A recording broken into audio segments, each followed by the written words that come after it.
결론부터 말씀드리면 대단한 능력들 다 갖추지 않아도 이 시험 합격하는 데는 무리가 없다는 거예요. 어떤 능력이냐면, 네, 반갑습니다. 김대현 변호사라고 하고요. 제가 이제 직업이 두 개란 말이에요. 이제 변호사로서 개업을 한 상태고, 동시에 제가 노량진에서 학생들을 가르쳐요.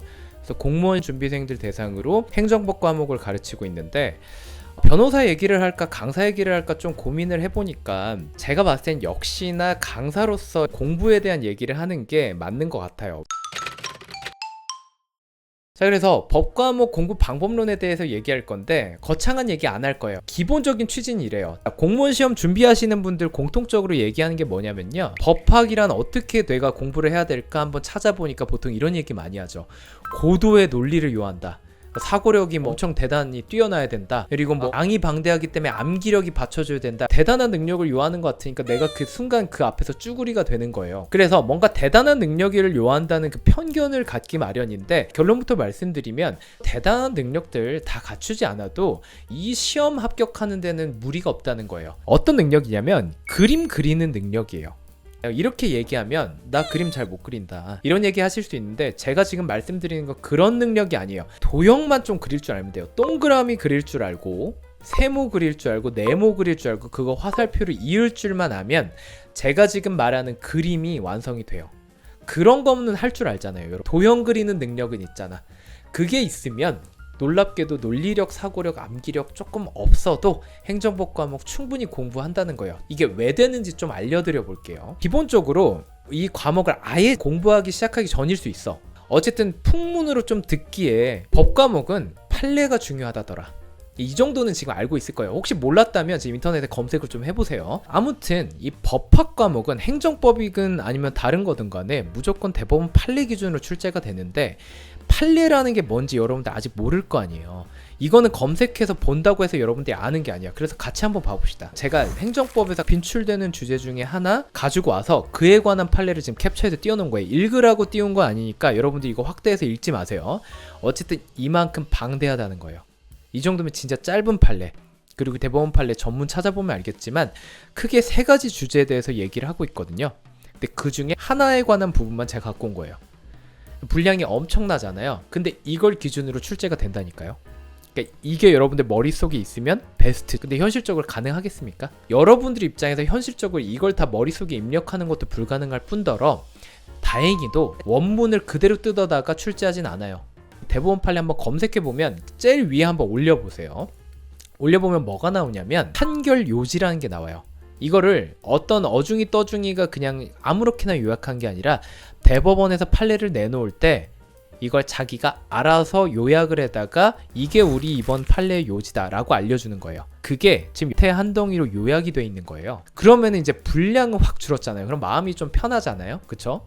근데 읽어보면 여러분들 이해 안 가요. 이해가 되는 사람은 논리력, 사고력 이런 게 엄청 뛰어난 사람인데, 그런 사람 지금 없다고 가정하고, 그런 사람이었으면 여러분들 지금 이 영상 안 볼 거 아니에요. 그쵸? 이 글을 기준으로 그대로 공부를 해야 될 거냐, 그게 아니라는 거죠. 자, 제가 저만의 방식으로 어떻게 그림 그리는지 제가 한번 보여드릴게요. 저는 수업 시간에 이렇게 그려줘요. 자, 여기 보면 단어 총 몇 개예요. 지자체장, 사업자, 처분, 부관, 그 다음 밑에 있는 거 하나씩 해서 무관까지 하니까 7개죠. 그리고 도형은 몇 개예요. 화살표 하나, 선 하나, 동그라미, 이거 딱 3개밖에 없죠. 저는 이걸 지금 그림이라고 하는 거예요. 근데 방금 그림 보고 이해를 끝냈죠.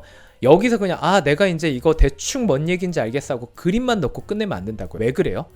그림만 머리에 딱 넣어놓으면 어떻게 돼요? 입력을 그렇게 해놓으면 나중에 시험장 가서 출력하는 것도 이미 입력된 그 형태밖에 안 된다고요. 실제 시험은 뭘로 출제가 돼요? 그림으로 출제가 되는 게 아니라 아까 봤던 그 판결 요지로 출제가 된다고요. 그럼 내가 아까 그림으로 머리에 넣어놨다고 합시다. 그럼 여기서 끝날 게 아니라 뭘 한 번 더 봐야 돼요. 아까 판결 요지가 실제 어떻게 기출됐는지를 보고, 자, 제가 지금 띄워드리자면 이런 거예요. 그림이 위에 있고 밑에 기출지문 있죠. 아까 그 판결 요지에서 문구 그대로 갖고 온 거죠. 이게 어떻게 기출되는지를 보고 다시 한번 내 머릿속에 있는 그림이랑 이 기출지문의 의미가 대응되는지를 비교해보고 동일하다는 걸 일단 인지를 해놔야죠. 보통 기출지문이 계속 반복이 많이 되거든요. 아니면 조금 변형돼서 나와요. 딱 나왔을 때 내 머릿속에 내가 쉽게 입력해놓은 이 그림이랑 동일한 내용이구나, 아니면 이 부분이 조금 다르니까 이거는 지금 뭔가 잘못된 지문이구나, 정오 판단을 할 수 있을 거 아니에요. 그래서 여기까지 작업을 해주셔야 법학 과목 공부가 끝난다는 겁니다. 이게 공부가 크게 보면 두 부분이잖아요. 이론 공부를 자기가 한 다음에 문제풀이로 넘어간단 말이에요. 문제풀이라고 하면 기출문제풀이가 되겠죠. 자, 이 기출문제풀이는 왜 중요하느냐, 왜 중요하냐면 단적으로 보여주는 게 올해 4월에 치러진 국가직 9급이겠죠. 이 국가직 9급의 문제 구성을 보시면은 20문제가 출제가 됐잖아요. 그 중에 절반이 되는 10문제는요 한 문제당 선지가 4개씩인데 4개 선지가 모두 기존에 빈출됐던 선지가 다시 한번 반복 출제가 됐어요. 그래서 기존 5개년 기출만 자기가 열심히 봤어도 한 10문제 정도는 옛날에 나왔던 거네 하면서 4개 선지 각각을 다 정오 판단을 할 수 있었다고요. 그래서 기출 문제를 반복적으로 푸는 게 중요하다는 거예요. 왜냐? 앞으로도 계속적으로 반복해서 출제가 되니까. 그러면은 문제가 뭐냐면요, 기출문제가 이렇게 반복 출제된다는 점에 너무 꽂혀가지고 사람들이 이론 공부를 제대로 끝마치기도 전에 기출문제 풀이로 넘어가 버려요. 그럼 어떤 식이 되냐면 이론은 잘 모른 채로 기출에 뭐가 나왔는지만 기계적으로 계속 반복을 한다고요. 근데 이게 왜 문제가 되는지를 처음부터 제가 설명을 안 드리면 여러분들이 한참 기출 돌리다가 나중에 수험생활 막바지, 즉 시험장 들어가기 얼마 안 남았을 때 비로소 깨달아요. 이 방식은 한계가 극명하구나 라는 걸 결국에는 깨닫게 되거든요.